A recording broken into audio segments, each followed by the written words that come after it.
যারা একটা কলমের খোঁচায় জীবনটাকে সংকটের মধ্যে এনে দাঁড় করিয়েছেন, ভাববেন না আমরা এটাকে ভালোভাবে মেনে নিতে পেরেছি। আপনাদের শোকে আমাদের হৃদয়ও পাথর হয়ে গেছে। আমি মনে করি মানুষ যখন বিপদে পড়ল, সে লাল কি সাদা কি হলুদ বা সবুজ আমার দেখার দরকার নেই।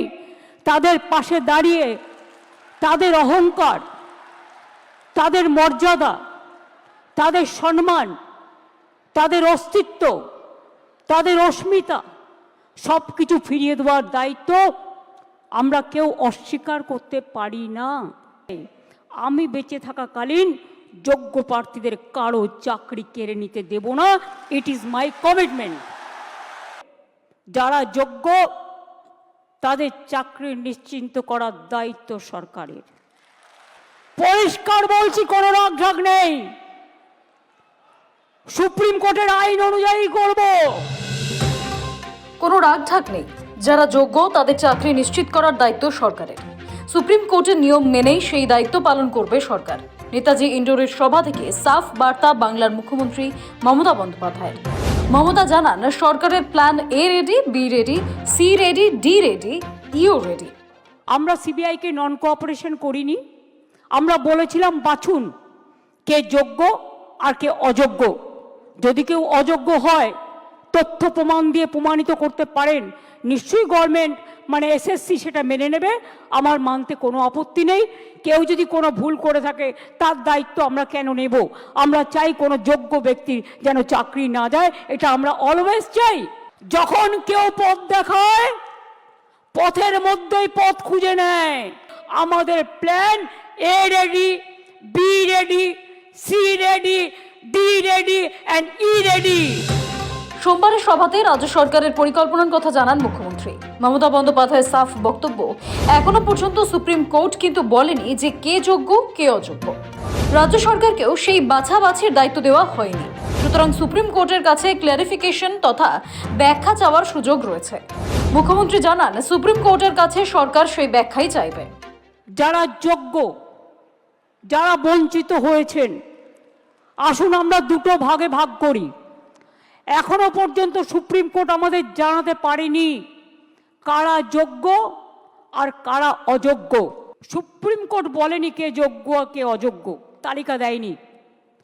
সরকারকে যোগ্য ও অযোগ্যদের আলাদা করার সুযোগ আদালত দেয়নি। ফ্যাক্ট ফাইন্ডিংয়ের অনুমতিও দেয়নি। সিবিআই যা যা কাগজপত্র চেয়েছিল তদন্ত করার জন্য, এসএসসি সব কাগজপত্র তাদের দিয়ে সাহায্য করেছিল। আমরা এটা নিশ্চিত করব। আমরা একটা ক্ল্যারিফিকেশন চাইব প্রথমে। তার কারণ যে যারা এখন চাকরি করছেন, যে তারা আজকে কি করবেন, অল্টারনেটিভ যা করার আমরা করব।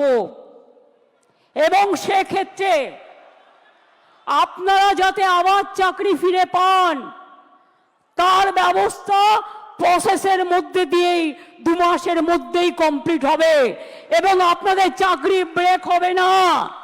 কারণ আপনার এক্সপিরিয়েন্স এবং অ্যাডিশনাল কনসেশন। এ ব্যাপারে আইনি লড়াইয়ের জন্য সরকার কোন কোন আইনজীবীর সাহায্য নেবে তাও স্পষ্ট করে দেন মুখ্যমন্ত্রী। তাছাড়া কিছু পেশাদার আইন ফার্মেরও সাহায্য নেওয়া হবে। আমরা লয়ার যাদের দিয়েছিলাম এবং এখনো দেব, সেই লয়ার কারা একটু জেনে রাখুন, আপনাদের জানার প্রয়োজন হয়। এবার আমরা কাদের নিচ্ছি সেটা বলে দিচ্ছি। আমরা অভিষেক মনু সিংভিকে বলছি, আমরা কপিল সিব্বলকে বলছি, আমরা রাকেশ দ্বিবেদীকে বলছি, আমরা কল্যাণ ব্যানার্জিকে বলছি, আমরা প্রশান্ত ভূষণকেও বলতে বলেছি এবং তাছাড়াও আরও অনেক লিগাল ফার্ম থাকবে যারা রাজ্য সরকারের হয়ে যোগ্য টিচারদের সমর্থনে আইনের লড়াই করবে। আর আমি স্টুডেন্টদের বলবো, এই ডিপ্রাইভ টিচার অ্যাসোসিয়েশনের যারা আছে তারাও একটা গ্রুপ করে আমরা যে লয়ারদের দিচ্ছি, তারাও যদি মনে করেন তারা কনসাল্টিং প্রসেসে থাকবেন, তাদের স্যাটিসফ্যাকশনের জন্য আমি এডুকেশন মিনিস্টার এবং সেক্রেটারি এবং চিফ সেক্রেটারি এখানে আছে, তাদের রিকোয়েস্ট করব ওদের থেকেও একটা স্মল গ্রুপ তৈরি করে নাও।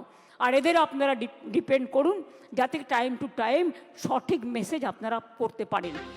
মুখ্যমন্ত্রী আরো বলেন, ধরা যাক সুপ্রিম কোর্টে ব্যাখ্যা যাওয়ার পরেও বলা হলো পরীক্ষা না হওয়া পর্যন্ত কাউকে চাকরিতে রাখা যাবে না, অর্থাৎ নেতিবাচক উত্তর এলো, তাহলে কি করবে সরকার? মমতার কথায় সেটা এখনই বলবেন না, সেই প্ল্যানও রেডি। আমি এখন ভবিষ্যতেরটাও বলে রাখছি। ধরুন ক্লারিফিকেশনে বলে দিল না চাকরি করা যাবে না যতক্ষণ পর্যন্ত ফ্রেশ অ্যাপয়েন্টমেন্ট হবে না। আমায় দুটো দিক ভেবে রাখতে হচ্ছে, কোনটা মাইনাস হতে পারে, কোনটা প্লাস হতে পারে। ইফ ইট ইজ মাইনাস, তাহলে আমরা কি করব?